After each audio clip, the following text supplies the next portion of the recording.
આવતીકાલે 9 માર્ચે રવિવારના રોજ રાજકોટના વિછિયા તાલુકામાં એક વિશાળ સંમેલન મળવા જઈ રહ્યું છે. વિછિયા તાલુકાના થોરાળિયા ગામમાં ઘનશ્યામ રાજપરાની જે ભૂમાફિયાઓ દ્વારા હત્યા કરવામાં આવી તેને ત્યારબાદ મોટી સંખ્યામાં કોળી સમાજના લોકો છે તે પોલીસ સ્ટેશન ખાતે ઉમટી પડ્યા હતા. આરોપીનો જાહેરમાં સરઘસ કાઢવામાં આવે તે પ્રકારની માંગ કરવામાં આવી હતી. આ દરમિયાન પોલીસ અને કોળી સમાજના લોકો વચ્ચે ઘર્ષણની સ્થિતિનું નિર્માણ પણ થયું હતું. આ મામલાના સંદર્ભમાં પોલીસે 90 જેટલા લોકો સામે અલગ અલગ ગંભીર કલમો હેઠળ ગુનો નોંધીને કાયદેસરની કાર્યવાહી કરી હતી.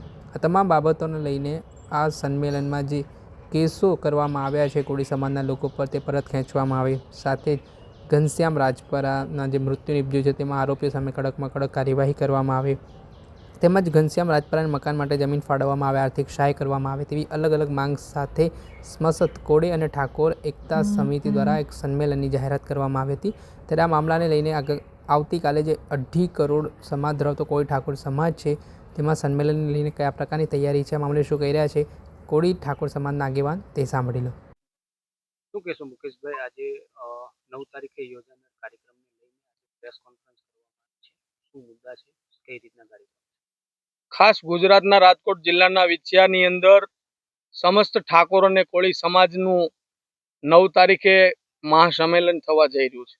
આની અંદર ગુજરાતભરના સમસ્ત ઠાકોર અને કોળી સમાજના 2.5 કરોડ જેવી વસ્તી ધરાવતા તમામ લોકોને મીડિયાના માધ્યમથી તેમજ ફોનથી બધાને આમંત્રણ આપ્યું છે કે સમાજની અંદર જે પડતર પ્રશ્નો છે એને લઈ અને સમાજની અંદર સમાજનો ઉત્થાન થાય, વિકાસ થાય, એની અંદર જે કુરિવાજો છે એને દૂર કરવા માટે આ સંમેલનનું આયોજન કરવામાં આવ્યું છે. શું મુદ્દા શું છે એની અંદર મુખ્ય એનું કારણ એક જ છે કે આ વિસ્તારની અંદર અવારનવાર આમ તો ઓલ ગુજરાતની અંદર કોળીને ઠાકોર સમાજ ઉપર અત્યાચાર અન્યાય થાય છે. આને રોકવા માટે કોળીને ઠાકોર સમાજ એક મંચ થઈ અને કોઈ પણ રીતે સમાજને સામાજિક રીતે કઈ રીતે આગળ આવે, એને કાયદાકીય નું જ્ઞાન આપે, વ્યસન દૂર થાય, કુરિવાજો દૂર થાય.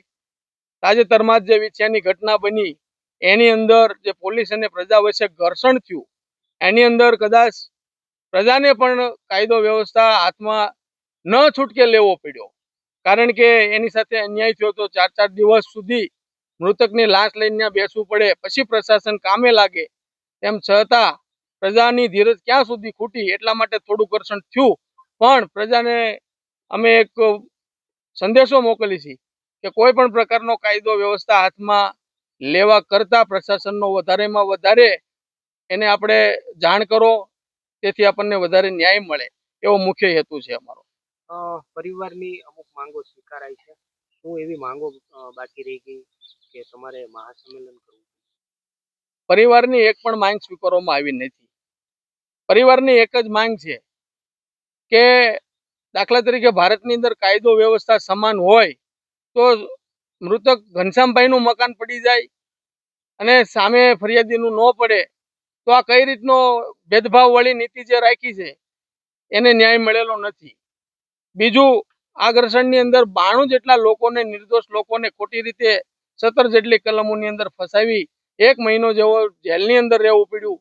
એની અંદર કોઈ વાડીએથી આવ્યા, કોઈ ઘરેથી આવ્યા, 50% લોકો ત્યાં સ્થળ ઉપર હતા જ નહીં. તો આ જે કલમ લાગી છે, જે ફરિયાદ થઈ છે, એ નાબૂદ થાય એના માટેનું પણ અમારી માંગ છે.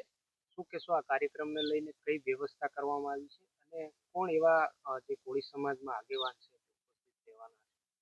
આની અંદર સામાન્ય તમામ પ્રકારની વ્યવસ્થા કરવામાં આવી છે. આમ ગણો તો એક આ જે કાર્યક્રમ કર્યો છે એ ઘનશ્યામભાઈની એને શાંતિ મળે એના માટેનો જ કાર્યક્રમ છે અને ગુજરાતભરના તમામ આગેવાનો, સામાજિક, રાજકીય, શૈક્ષણિક, ધાર્મિક તમામ લોકોને જાહેર મંચથી આમંત્રણ આપવામાં જ આવ્યું છે.